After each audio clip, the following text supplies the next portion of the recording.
You are watching the Powder Out Podcast. Hey, what is up, everybody? This is Powdered Out Nation, Powdered Out Podcast Sunday. What is up, everybody? Let's get this.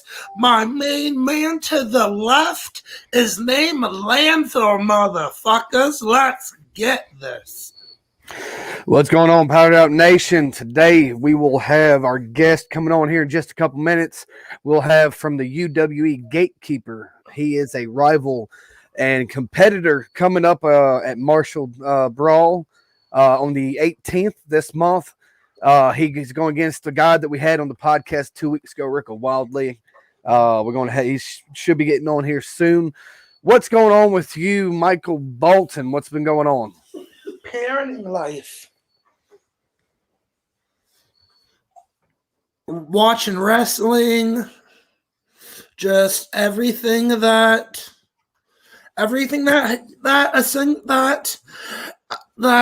newlywed parent has to do. I'm just getting in from work yesterday, and I'm really just catching up with everything again. It's all a catch up game with me. You know, I come in from work, and I'm catching up with everything going on. Our guest is backstage. Let me throw a message. Did you hear about XPW? No, what's going on with that? Ooh, you never heard XPW rumors. Not rumors, it's actually true.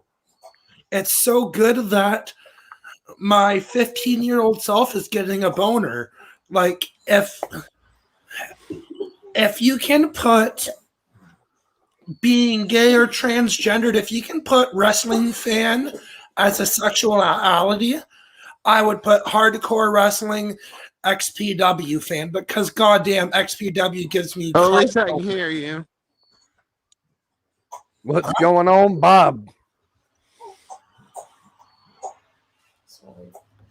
So upper management is here to say something. What's going on with Mr. Bobby Pants?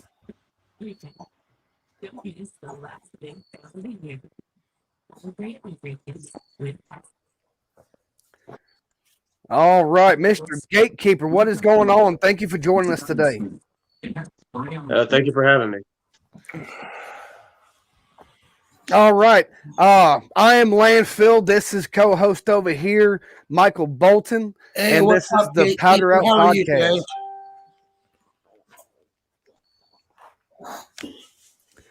So let's jump into it. How does it feel to be where you're at today? You know, did you ever see yourself in the wrestling profession? You know, has that always been a dream of yours? What's going through your head with that? Yeah, it's always been a dream of mine. And if you would have told me last year that this is where I would be this year, I would have thought you were like fucking crazy. I would have never believed it. Especially me and Rick Wildly, we have a long history. I mean, it's unbelievable, man. And the first match being in Texas, it's big. And I think the stakes can't be higher. You got the candlestick, hair versus mask. I don't think you could throw anything else in there except for maybe a championship to make it bigger. Now, Right. if I may ask, is there any history to the match? Are you guys just throwing a single Singaporean cane stick into the mix just for the hell of it? Or is there a feud in the background? There is a feud. It's been kind of building. Rick O'Reilly's been getting on my nerves with his antics and things because, as you know, I started off as an official. And he's just one of those that gets on my nerves. And, there's nothing more I'd like to do than cane him in the damn face. Damn straight. Cane him in the head. Please do. And this can lead to what? This is your first wrestling match, correct? Yes. You know, I've followed along. I know you've been an official, but you know, as your first wrestling match, what made you think Singapore cane? The way we both looked at it, we're going to Texas. you got to go big in Texas. Just a hair versus mask wasn't good enough. And I think for me and him, it wasn't good enough. We had to think of something. We didn't want to go too wild, but the kendo stick,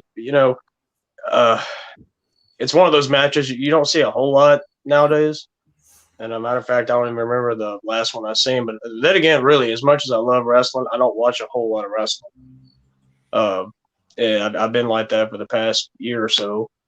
I was actually told last year I would never do anything physical like this. I had a BMT. I had cancer twice, and ended up beating it. But I was told I could never do anything like this, and that was last year. And this year, I've gained like 45 pounds, and probably in the best shape I've ever been in. Well, how does it feel to be able to look back and just tell, the past, the doctors, and everything that's been going on with you, just to kiss my ass, this is what we're going to, how does that feel? It's great. And like I say, professional wrestling, it's always been a love of mine. I've always loved it. It's just like music. But it was really hard to get into. There was a lot of, I was ready to go move to Lake Charles just so I could wrestle, and maybe even Texas. And I just kind of gave up on it. And after a while, I was told about, at the time, UWF, UWE, whatever. And I called up our coach, and first person I seen was Ricka when I walked into the gym. Even with the mask on, I knew who he was. But it seems like, I don't know, I became an official, and I think it's one of those things where everyone wants to push you around and push your buttons, and I'm kind of glad they did, though. Now, when you rip that mask off of Rika, what is your feeling going to be like? Are you going to take it as ripping off a luchador mask, or are you going to take it off as a shoot? It's just gonna be a great feeling. It's gonna be a huge accomplishment with everything that I've been dealing with. To take what makes Ricka Wiley, and just taking it. Now, are you going to gloat it around like a belt? Are you going to take the mask to the gym? Are you going to bring it to bed with you? Are you just going to love this mask like you would love a belt? I would frame it and put it on my wall. Damn straight. Right. I add insult to injury. I'd take it, if, winning the match, getting over on Ricka Wilde, I'd take the mask and I'd wear it down to the ring myself just, to add insult to injury, And, he may get another one, but that's okay. The thing is, I'll have the original Ricka Wilde mask at all times. What's the mental preparation that you're having to make going into this? It's different. It's not like I'm showing up and I'm getting ready and I'm going and talking to all the guys about the match and the finishes. Now I'm showing up and I'm bringing my boots. I have my tights, and it's a whole different ball game. I'm excited, but I'd be lying if I said I wasn't nervous. And Ricka Wiley, I'm gonna give him where his due. This is not going to be an easy match for either one. I'm going to put him through hell. I expect him to do the same. Now, on top of getting into the wrestling business, is it true that you're going to be in the indie pro wrestling video game? Yes. Another thing. That's like the things that's happened in just this short period of time this year is just amazing. This is stuff that I used to dream about, and I really looked at it as something that wasn't going to happen at all. And I just, like I say, I gave up on it, and somehow it just kind of found me. Now, when you started as a ref, you said, right? Yes. Now, what is your favorite thing about being a referee? I have always wanted to either do reffing or commentary. How can just an average Joe podcaster like myself hop into a company and just start reffing? It's I mean, my favorite thing about it is, we have great matches, and I have the best seat in the house when it comes to it. Also, a big responsibility though, because I have to check on the guys. You don't never know when one of them's actually hurt, and they sell like hell. It's some of them are a little bit too good at it, and I've had some that was actually hurt, and they wanted to kind of be like, "Oh, I'm not hurt, I'm not hurt," and I'm like, "Bullshit." Um, I had to stop a match on our first show in Gina here a while back, because the two guys had hurt their knees, and but one was like, "I think he hurt himself," and the other was like, "I think he hurt himself." So I just had to call it. I was like, I don't know who's hurt, but we can't do this shit. Now, if you were to do that, like you said, waving the white flag for both competitors, how would they feel about that? Because I know if I just had a little bit of a knee injury and a referee was to call a match out, if I was a pro wrestler and I blew my knee out, like I have bad knees myself, and the ref for the match called it, I know I would be pretty pissed. I know I would try to take a chair shot at that ref.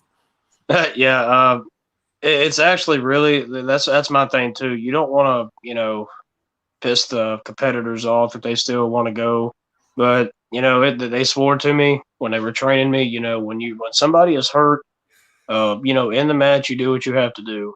And so far, I mean, the guys there, I mean, they don't get bent out of shape about it. Have you ever had to call anything hardcoreness? Not yet. This is actually in Texas. We're having a bull rope, and then you got the kendo stick, and it's actually the first matches we've had that has outside normal match rules. I explained a little while back. Louisiana ruling for wrestling matches is a whole lot different than everywhere else. It's very strict. Yeah, it's horrible. That's why here in Marshall, Texas, for Marshall Brawl with the UWE, that they're actually showing this more aggressive, hardcore side, and I can't wait for it. Now, tell me, with the training that you had to go through, what was the hardest part of the training? I'm a person. Whether it was the official side, or the wrestling side, what was the hardest parts of that? The referee, as far as the referee side, it was you just have so much to keep up with. I tell people all the time, it is not about going in there and counting 1, 2, 3. There is so much to it. You're constantly moving. You're constantly keeping an eye on the guys and outside the ring for that matter. And it's tricky. And as far as wrestling, I heard, I think, speaking of bad knees, I'm just now, recently I had to buy braces for my legs, my knees, because I was training one day and I was running the ropes and my knees kept trying to buckle. And I've noticed they even try to do that outside the ring when I'm just walking around in a store or something. You can feel them trying to buckle. So, and I thought it was just so funny. I was like, I remember watching Stone Cold Steve Austin on TV. And of course, he was my favorite growing up. And being like, oh, yeah, I want to be just like him. I didn't want that much from him. But, so it's actually not that bad, though. I just have to kind of change my style. Or actually, I say change my style. The thing that makes this special about Gatekeeper versus Rick O'Wiley is you got Rick O'Wiley. He does all the flashy, all the high flying stuff, and amazing at it. And then you got me. I do the Texas style wrestling, like Terry Funk, Devon Eric, Stone Cold. Very shoot type wrestling, yes. Yeah, I'm just worried about fighting and trying to hurt you.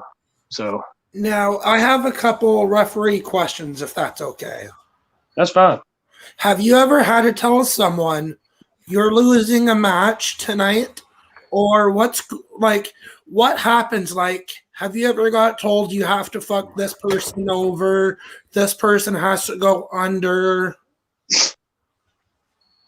I usually never have to do that.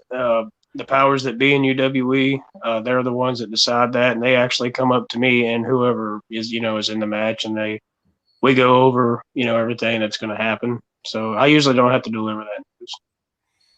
Okay. Have you ever seen someone not listen to an upper management and just went AWOL in a match? Not so far. I have to say, the guys we have, it's like a family. Yeah, you're going to get into it with each other at times, but as far as all the guys, we're good at listening to each other. They're good at listening to our coach. When he has things to say, and no, I mean we're all kind of hard headed, I guess, in our way. But as far as being disrespectful, things like that, we don't have much of that. Have you ever been hit as a referee? Yes, actually, Rick O'Wiley was the last one that hit me. What was it like getting hit as a ref? What is it now? What was it like getting hit as a ref? It obviously pissed you off enough to get into the ring. It did. Because if you go back and watch the tag team match, they were blaming me for the reason they lost. And if you go back and watch, they just lost. And I counted 3. And they were blaming me. And, you get kind of tired of that. You're just doing your job. And, they come up to you, smack you. And sometimes you just have to snap on them. Oh, yeah. I get that, my man. I have an anger issue myself.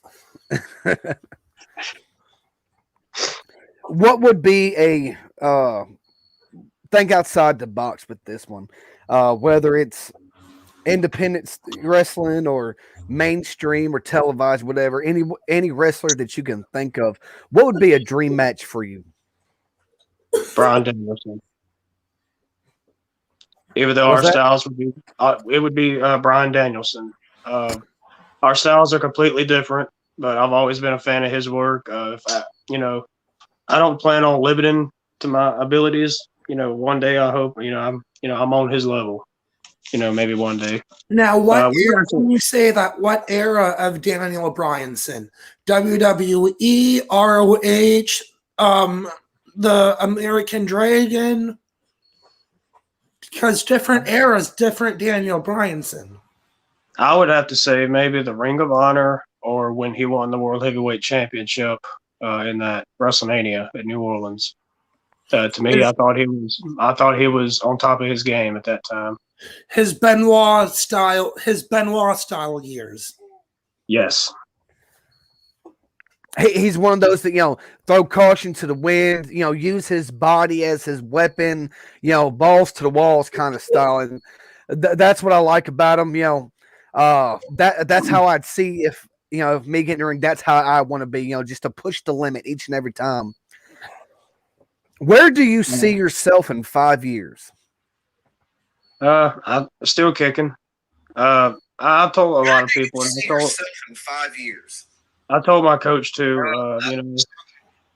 I don't see myself wrestling for 10 years or more. I guess it just depends on how my body, takes it over the years. I'm young. I'm 29, but even still, after doing this for a long time, you see it every day. It takes a toll on your body. And if you already don't have a great body, as far as bad knees, things like that, it's you just have to be honest with yourself sometimes. Do you still see yourself in the independent circuit, or would you try to, move up to more mainstream kind of, whether it be a bigger independent promotion like GCW, or would you try to go for like Impact, AEW, WWE kind of thing? I would just stay away from WWE, to be honest. 10 years ago, you would ask me, I bet you'd love to be in WWE.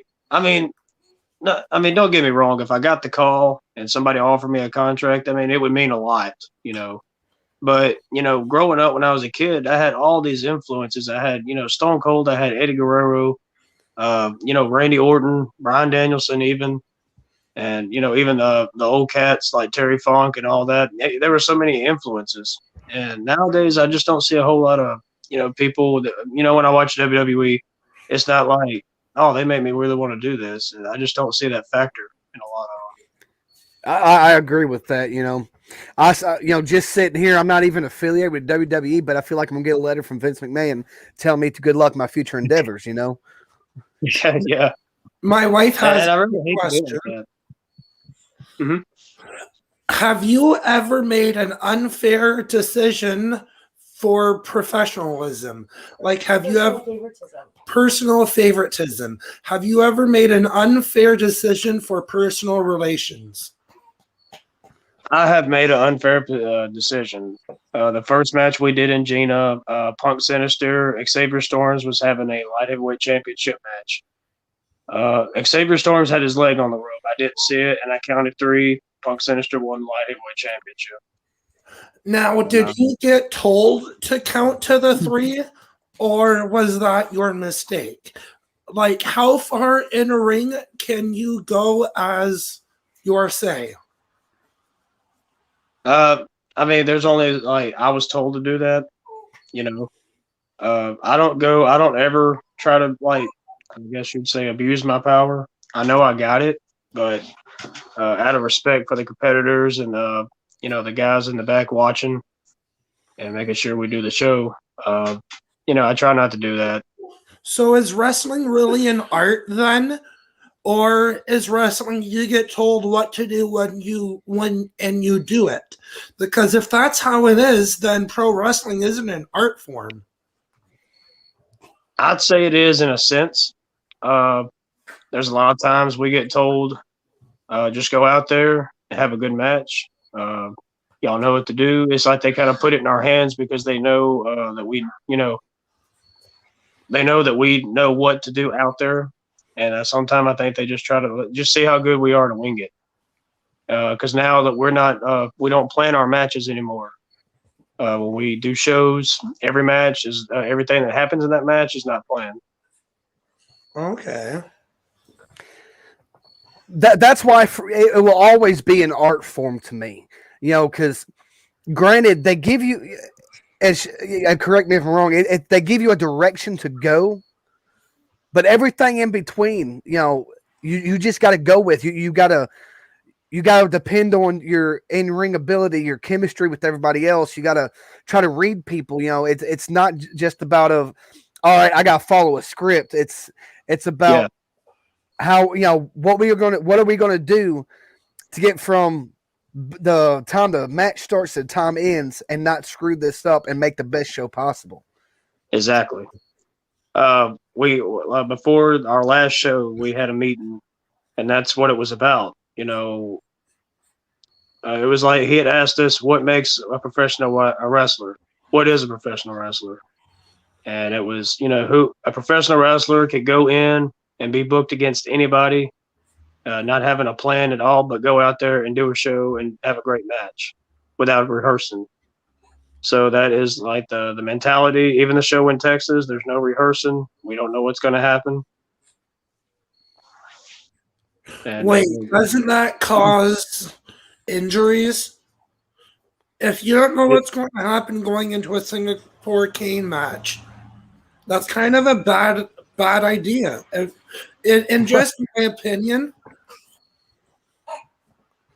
it does seem a little bit, it's a little bit dangerous when you're messing with weapons as far as that goes. Like I say, how do you really set that up? It's really one of those things that like you just take it. I mean, if it's happening, right. It's a show, and no matter what move it is, and even if it's not a candlestick match, if we're in a show, you go to do a move to me, I'm not going to be like, oh, we're not doing that.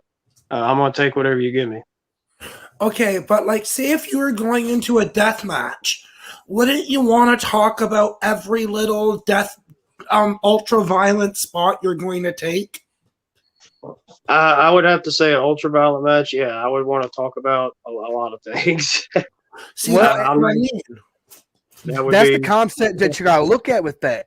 A lot of these guys would tell you that's not how it goes, really. They just, hey, they may go over a little few small spots, but as far as the majority of it, from personal experience of people I've talked to in death matches, it's hey, well, we're going to start here. I want to end here, but what happens in between, And, as far as going against Rick O'Wiley, besides my personal feelings, I feel safe in there with him as far as a worker. He doesn't hurt people, and he's really smooth with what he does. Now, have you ever dropped a promo a day in your life? I have. Would you like to drop a promo on Rick O'Reilly on Powdered Out? Yes, I actually would. Then have the mic. That'd be awesome. The love floor it. is yours. You tell Ricka Wadley anything you want to tell him. The floor is yours. Ricka, December 18th at Marshall Brawl. Like I say, I'm going to give you all the credit where it's due. I've seen your win and loss. I've seen the matches. I've been there. I know what you can do. But come December 18th, this is like nothing you've been in. And I'm like nobody you've faced before. And I just hope that you're ready for the punishment and the torture that I'm putting you through. All the months has been building up, all the rage. I'm unleashing it in Texas. Needless to say, you're wanted. Ooh. Ooh. I can't wait to see this match. I will be following along. I can't wait for it. Do you have any merchandise? I do. I have you go on my Facebook, and I have 2 or 3 shirt designs. I have poker chips, and I have playing cards. Which were Once we get done with the live tonight, if you'll go back and put the link on the comment section, that way we can follow along with you and we can find your merchandise to where we can get some of your t-shirts and stuff like that. Okay. Calm down. Closing remarks. Do you feel you're ready for Marshall, Texas at Marshall Brawl going against Ricka Wadley? Do you feel that you're 100% ready and in the game? I am. All right. I'm very confident in what's going to happen on December 18th. If anything, I'm aiming to steal the show. Now, when you say you're going to steal the show, can you explain that? How hard are you going to hit him with this fucking cane? I kind of want to see you win. I kind of want to see you hit him with the fucking cane as hard as you fucking can. Make sure you shred it. Make sure there's some blood. Make sure you hit hard and good. Oh, definitely. I think it's going to be a lot of fun. It's going to have a lot of pain, but it's going to be a lot of fun. Now, are you going to try to draw blood? Are you out for blood, or are you just out for a beating? Both. If we end up having blood, then so be it. I'm going to have my Terry Funk shirt on, so right. That's going to be for Texas, and that's going to be for Funker. So that's why I like the independent scene. Nowadays, unless you have certain permissions with televised professional wrestling in, like, say, the mainstream media like WWE and, stuff like that, if you don't have certain permissions, you can be fined for, blood spilling, That's why I love the independent promotions. And that's why I feel that the independent promotions are on a rise as of late. And the sky is the limit and past with what they can do and what goes on there. I can't wait to see what goes on as the build of UWE keeps on getting bigger and bigger. For those of us around that want to watch, or that's not quite in the area, like Michael Bolton's in Canada. If is there any way that do y'all stream live or anything like that, or? We're working on that. I don't know about this show, but we are working on a YouTube stream live, and I don't know if it's going to be on this show. I'd have to ask. But I know there's been a lot of talks about it. I hope so, because I'd like for everybody to be able to see. I, for one, would like to keep, I got to do a lot of traveling with work, and, I'm not able to make the shows, but I'd love to be able to follow along. I have been able to keep up with a lot of y'all through y'all's Facebooks and the UWE Facebook. And I have had the honor to be able to talk to you and talk to Ricka Wadley. But I'd love to be able to just go back and watch all the shows and the future shows. Like I said, this next show is going to be Marshall, Texas. Mhm. All right. Anything else you want to say, or Michael Bolton? Anything else you want to ask him? Yeah, I have two things. I've always wanted to be a ref. How can an average Joe like myself go and be a ref or a commentator? Find the gym, wherever you think wherever you want to go and like to be a part of. And it's like I showed up at the gym, I said I'd like to be a ref. They put you through the training, and within a week, I was already refereeing a show. Okay. But I have to say, it's like I say, it's nerve wracking at times. It's a trick. And I want to touch on the rules in God. Where did you say again, Timmy? We're in Louisiana. Louisiana. So in Canada, we have no rules for wrestling. In Canada, wrestling is considered an art form. We have no rules in hardcoreness. If UWE had no rules, how far do you think they would go? Would it be like XPW hard or softcore ECW or WWE? I know it wouldn't go to XPW. Actually, that's what when I was talking to my coach about the candlestick match, he's like, keep it kind of, use the sticks and things like that. Don't try to get out there and go ECW and use just everything. So Fuck that guy. No. Don't listen to that guy. Fuck him. Fuck him. Don't listen to that cocksucker. Go as hard as you want. Go hard into the hardcoreness as you want. And dabble into your dark side. And dabble into the Singapore. You are the Singapore Kane. Be the Kane. Be the canvas. Be the Kane. Be the person who you are. You are the gatekeeper. Tap into that dark side and break out that hardcore heart you have. Oh, I plan to. I have a lot of tricks in my sleeve. I'm a sick motherfucker. I like seeing some chainsaws in a wrestling match. I like all that shit. Oh, fuck. Well, we'll definitely be following along with you with what y'all got going on in UWE. I can't wait to talk to y'all again and see how the show goes. Anything else you'd like to say? Once you're done, you can just exit out as you please. I just like to say, whoever's watching, if you can make it to Marshall, Texas, it's going to be a great show. You won't regret it, no matter how far you have to drive. From my house right now to Marshall, Texas, is 3 hours. And it's going to be a great show. The bull rope match, we have a UWE world title match. We're crowning the first ever champion. And which is going to be another I say I'm going to steal the show, but we have a lot of matches. It's got that possibility too. I like I said, I can't wait to keep following along with y'all. And thank you for coming on the show today. Oh, yeah. Thank you very much.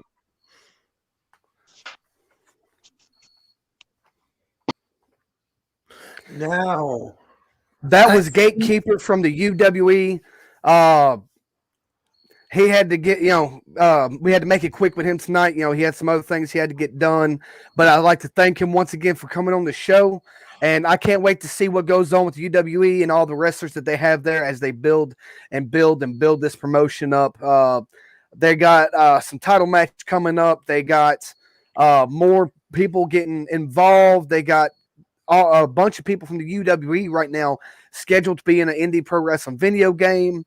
Like I said, this match with Ricky Wildley and Gatekeeper is one of my interests because I've known these guys for quite some time and I've seen them come up in the wrestling business and I can't wait to see it.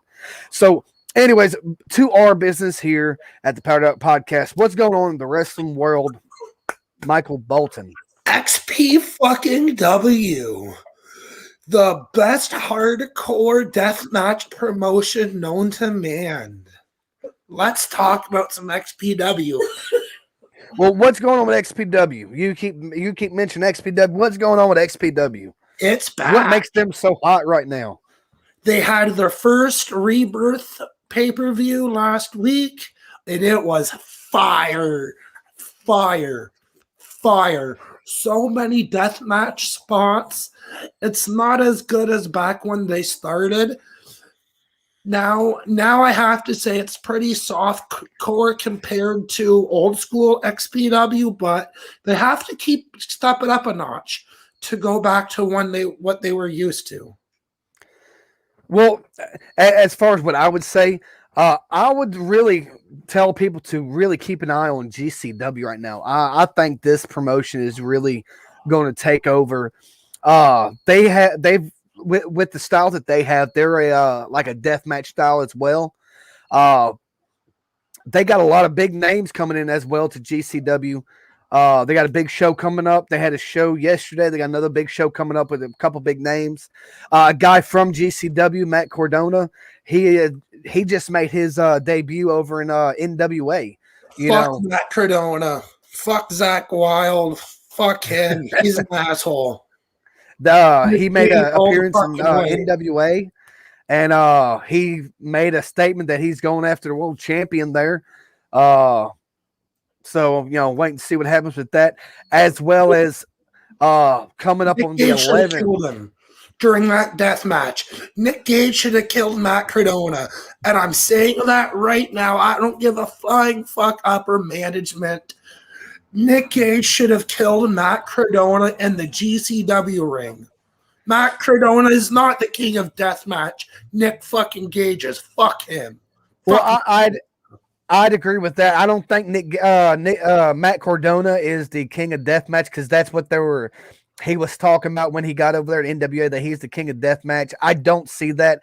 He is very new and fresh when it comes to deathmatch, as long as he's been in WWE and, just the little spots he did there. But to come in, do a little bit in GCW, be the king of deathmatch, I don't agree with that. I'd like, he's got a little far to go when it comes to that. But we need Nick Gage versus Matt Cardona too, and we need Gage to finally shut him the fuck up with some scissors to the head. Something crazy. We need to shut this guy up. Nick Gage, I would like to see Powdered Out. Please look at that match and beat the holy fuck out of Matt Cardona. Please, Gage, do it for the Powdered Out podcast. I would love to see him go against the Necro Butcher. I'd love to see him go against the Necro Butcher in his prime. Ooh, that match already happened. With Matt Cardona? No, Nick Gage. I could believe Nick Gage, but I'd like to see Matt Cardona take on the likes of, so.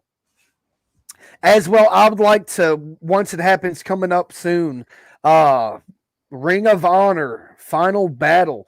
If you had not seen the hypes with the Briscoe brothers go in the tag team that they're going against for the tag team titles, to find out who's going to be the last Ring of Honor tag team championship, they were hyping the ever loving crap out of this. And I mean, they put up some very intense promos on this. That's something we're going to have to watch and cover. So honestly, I believe, in the coming days, I think GCW is the thing to kind of keep your eye on. I believe that it's going to become the new Ring of Honor, and the way that how it was televised and how it was produced out, because all these wrestlers that's Ring of Honor that's going to be, that has the open door to anywhere they want to go now. I believe that a lot of them is going to get a good spotlight when it comes to, where they want to go. I believe it's going to be GCW. I believe it's going to be NWA. It's going to be different places like that. So just waiting to see what happens with that. But they have been hyping up this final battle with Ring of Honor, and I cannot wait to see it. I'm going to make it my duty to watch it to where we can, kind of talk about it here. How about we do a fight companion for it? What's a fight companion? Where we all watch it, we have to have the volume down so that YouTube or Facebook doesn't flag us, and we'll just commentate through it. We'll drink beers and just watch the pay-per-view together, me, you, and Josh. That sounds like a fun plan. And I have a fight subscription. If we can all put money down, like if we can all find out how much it is, I'll put $5 down. I'm pretty sure it's not over like $21.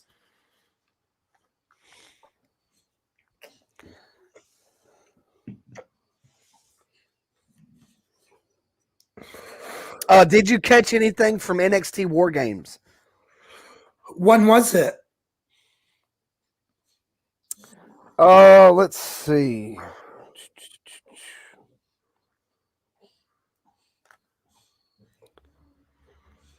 It was tonight. Ooh, I'm going to watch it after this then. No spoilers. I'm actually looking at, they got, no spoilers. If you're live updates going on right now. So I won't say anything about it, but it's going on. They have some of the results up at the moment, but we'll let y'all get a chance to watch spoil that. It, I'm leaving. Don't spoil it. Well, maybe I should spoil it. No, I won't do that to you. I'm just kind of scrolling through my news feed here to see what's going on. Anything else that we need to cover? What's going on in VOH? Oh, well, what's going on in VOH? We are getting ready for all of our December shows. We got... Let me...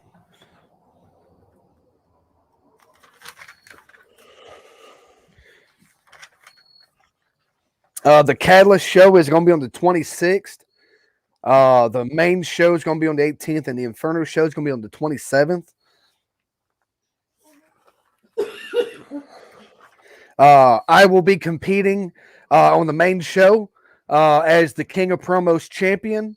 I'll be taking on the 10-man, and as on the Catalyst show, I will be as my alter ego, Gluttony, as the Catalyst champion, and I will be taking on, I want to say I'm taking on the Brick.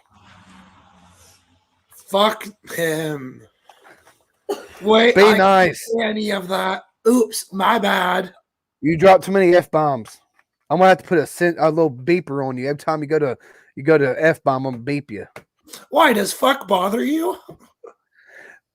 It's after so many, it's just kind of like a migraine. But fucking is great. It's something you do. Shut up.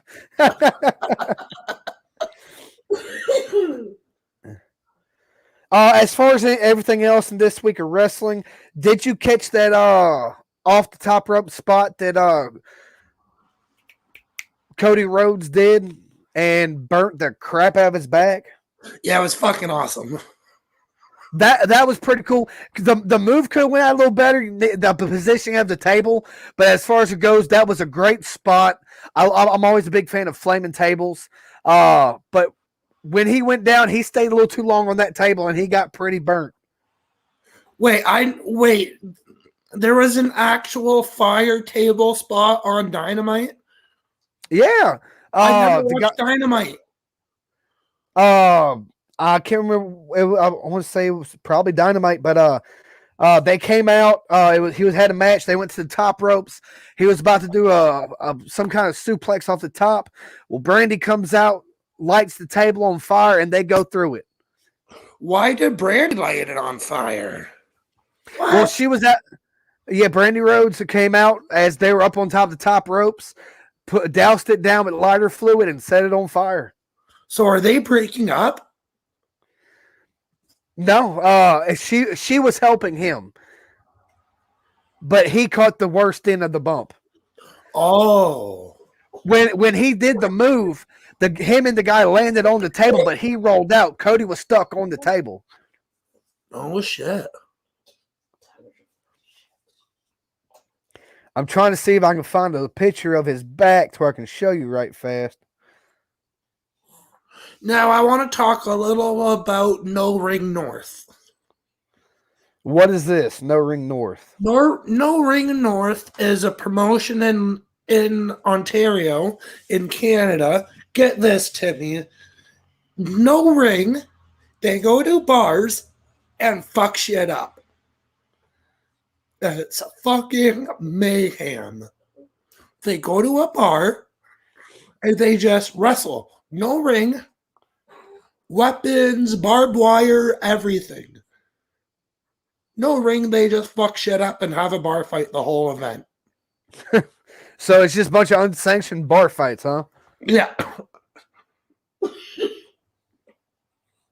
I'm trying to get some of No Ring North guys to come on. That'd be good. That'd be good to see, find out what goes on in that kind of style. I really like No Ring North. They started as Death Proof. Ooh. That's Cody Rhodes' back after that fire table spot. Ooh, I'm gonna have to watch that. It was a great spot, but table positioning could have been a little better to where he didn't get stuck. Because when they went through the table V'd up like it usually does, and he had nowhere to roll out. Now, have you ever went back on Powdered Out Podcast history episodes?